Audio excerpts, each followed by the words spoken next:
Takže natočím velice rychlou recenzi na tomto originální držák do auta. Takže začnu hned prvním velkým zklamáním. Tento držák se dodává pouze s přísavkou na přední sklo, což je pro mě naprosto nevyhovující, abych jako měl v takhle malém výhledu ještě nějakou blbost. Takže jsem k současnému ProClip řešení, což vřele doporučuji. To je taková věc, která bez šroubků vám umožní cokoliv uchytit v autě, kde vložíte jenom jednoduchý plastový udělátko do mezer mezi spojema a pak můžete na to cokoliv uchytit, to univerzální.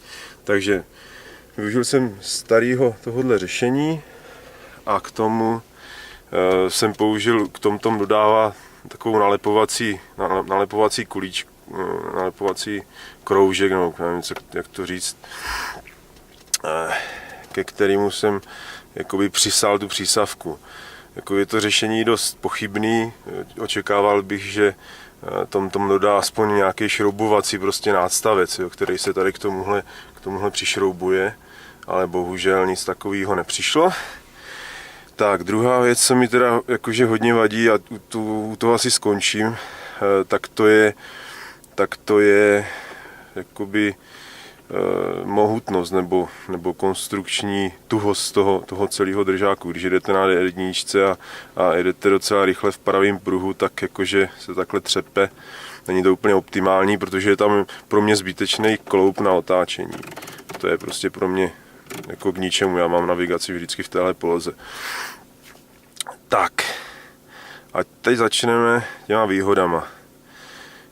Takže je to aktivní držák, který má v sobě navigaci. To znamená, teď, když je připojený, zapnu TomToma, strčím tam telefon a hned budu mít pozici. Nemusím čekat, než si telefon vzpomene. Ano, je to přesně tak. Než si telefon vzpomene, kde vlastně je. Takže pokud sednete do auta, zapnete klíček, tak tahle navigace hned začne brát signál. Pokud tam strčíte telefon, tak okamžitě máte signál. Mimochodem ten signál je o poznání lepší. Pokud se mi bude chtít a budu mít čas, tak natočím ještě srovnání, že projedu stejnou trasu s a bez toho držáku. Ale to se mi teď nechce. Teď můžeme probrat tohle. Teď můžeme probrat vlastní uchycení telefonu. Nahoře, já teď to ovládám levou rukou, takže to bude dost nešikovné, ale nahoře je takové otáčecí kolečko a to je jediný jakoby styčný bod, který drží telefon, a pak jakože je dole taková kolíbka. Já to vypnu.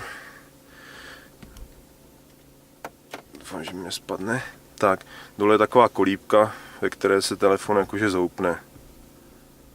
Jo, což je prima. Když to srovnám s předchozím držákem, někde mám, tak ten měl dost zásadní nevýhodu, je to Brodit, a ten měl zásadní nevýhodu v tom, že má tady tyhle kolejníčky, jo, takže se špatně psalo na klávesnici.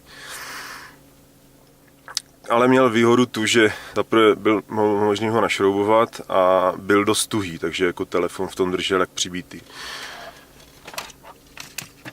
Tak, co tady máme dál? Na straně je klasický USB konektor a audio výstup. A na druhé straně je zesilování, takhle jakože nahoru a dolů. To si nastavíte jednou a to je všechno, protože vzadu je reproduktor. Doufám, že to bude vidět. Tak, je tam reproduktor. Tak, jinak, tahle zadní část, na které drží telefon, je gumová, takže se jakoby příjemně přisaje telefon. Jinak tohle kolečko nahoře se otáčí, takže se velice snadno telefon nasazuje. Tak další nevýhodou je, nebo takovou drobností, je pokud máte připojený TomTom Car Kit, tak ho pořád vidíte v menu jako takovou pěknou reklamu na to, ať si ho koupíte, což mi trošku jako nedává smysl.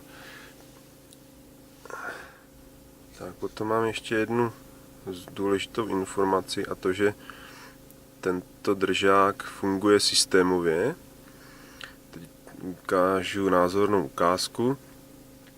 Tohle jsou klasické iPhoneácké mapy a držák je připojený. Pokud ho vytáhnu ze zásuvky, tak se mi poloha okamžitě přesune na interní navigaci. Jo, takže myslím, že všichni, co mají jakoukoliv navigaci, tak budou moci tento držák využívat.